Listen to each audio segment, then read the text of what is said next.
சீடர்கள் இதை வர்ணித்த போது இது இவ்வளவு அழகாக இருக்கிறது என்று இயேசுவோடு இதை புகழ்ந்து சொன்னபோது இயேசு சொன்னார், இந்த ஆலயம் கல்லின் மேல் கல் இராதபடிக்கு இடிக்கப்பட்டு போகிற ஒரு நாள் வரும் அப்படின்னு சொன்னார்.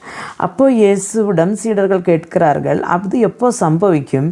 அது சம்பவிக்கிறதற்கு முன்பாக என்ன அடையாளங்கள் இந்த பூமியிலே நடக்கும் அப்படின்னு கேட்கிறார்கள்.